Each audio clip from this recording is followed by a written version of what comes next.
Hey y'all, Michael here from Vaxis, and welcome to the first of a series of videos called Vaxis Live. In today's episode, join me as we unbox the Atom 500 to see what comes in the package. We'll set it up and go over the basic menu structure, and lastly, connecting it to an iOS device. Let's see what comes in the package.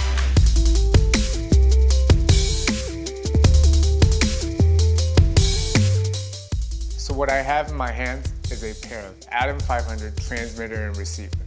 If you're new to Vaxis, our flagship product is the Storm series, which ranges from 800 feet all the way up to 5,000 feet. With a true zero delay system and integrated fans, it's really designed for the focus puller and the Hollywood professional. The Atom 500 takes what we've accomplished with the Storm series and brings it to the masses. At $480, it becomes much more accessible to many people. While the Atom 500 is not a true zero delay system, which we'll explore in a subsequent video, at less than 0.1 seconds delay, it's an excellent option for those wanting to go wireless. Speaking of upcoming videos, make sure to hit that subscribe button and turn on your notifications, as we'll be bringing more videos like the one you're watching right now.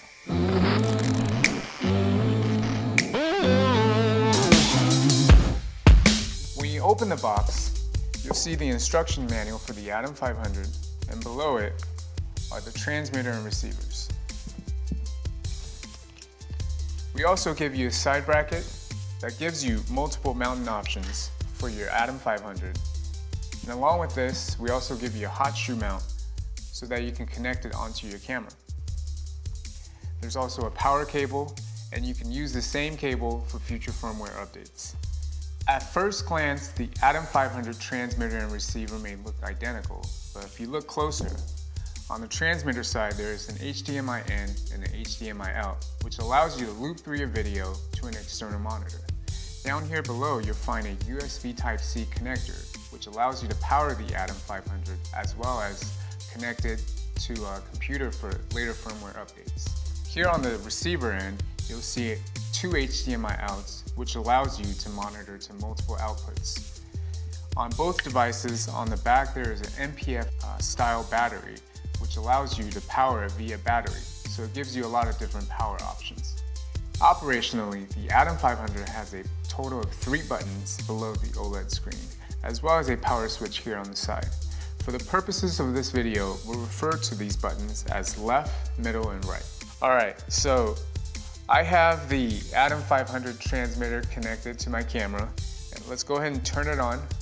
Once you turn it on, you'll see the display light up. And right now it says no video, but once the transmitter receives the signal from your camera, it'll turn from no video, and in my case, it's gonna say 1080p 60. Once it says 1080p 60 or starts receiving the signal, the device will also automatically assign a channel, which in my case, it's assigned us to channel 7. So let's just go over a couple more settings or displays here on the OLED. Down here at the left, you have the fan strength. Right now we have it set to auto, and we'll go into more details later. Above it, you have the temperature of the device. Here on the right side, you have the battery levels. And then up top right here, you have your wireless strength. So let's turn on the Atom 500 receiver. Just like the transmitter, it's going to turn on, and now it's going to scan the frequency, and using the same DFS technology is going to pick up the signal that's being broadcasted from your transmitter. And here you see that it's assigned us to channel 7. So this basically means we're locked into the picture. I'll go ahead and turn on my display here, and I'm just using an older Marshall monitor, and you'll see that you can see they're both locked in and we have picture. So we're back on the transmitter side. As you can see, pairing was very simple. You just turn on the transmitter and then the receiver, and the device will basically do all of the hard work for you. If for whatever reason your device is showing you no video, that's a sign that you might want to troubleshoot it further. For example, the cable might be bad or the device is not picking up the signal from the camera. You can basically go down the line and troubleshoot it one step at a time. So we'll go into the sub-menu and look at all the different functions that the Atom 500 has. So to do that, you just hold and press the middle button for about 3 to 5 seconds, and then it's going to take you to the sub-menus. So the first menu that we have is pairing. This is what you'll do if you want to manually sync the transmitter to the receiver. Down here you have the SSID, which is the ID for your particular Atom 500 transmitter. And this is used to connect from the transmitter to your iOS device. You also have an 8-digit key that allows you to connect to the transmitter and broadcast it to your iOS device. We have the number of connected RXs displayed here. And then make sure you have your app turned on if you want to connect to an iOS device.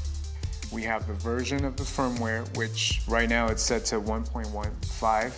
Vaxis is constantly updating the functionality and the usability and the performance of the Atom 500, so make sure that you keep your Atom 500 firmware up to date. To update your Atom 500 firmware, make sure to check out our video on how to update your firmware on the Atom 500. So to change your fan setting is fairly straightforward and simple. In order to do that, all you have to do is press and hold the left key until the fan setting starts to blink. And once it starts to blink, you can change it right there. You have low, high, or off. Let's go over how to set up your Atom 500 transmitter to an iOS device. In order to do that, let's go into the submenu and look at some of the features. If you hold and press the middle button, it'll take you to the submenu, and when you navigate down to the second menu, it should say SSID. This SSID is specific to your Atom 500 transmitter. And then just below that, you'll find the PWD, which is the password, and it's a automatically generated 8-digit key that the Atom 500 transmitter is generating. So once you have those two, you can go to your iOS device and connect to device, and you can plug them in right here. Once you have your SSID and your password typed in, connecting is as simple as just pressing the button. And you'll see that once it's locked in, it's just that simple.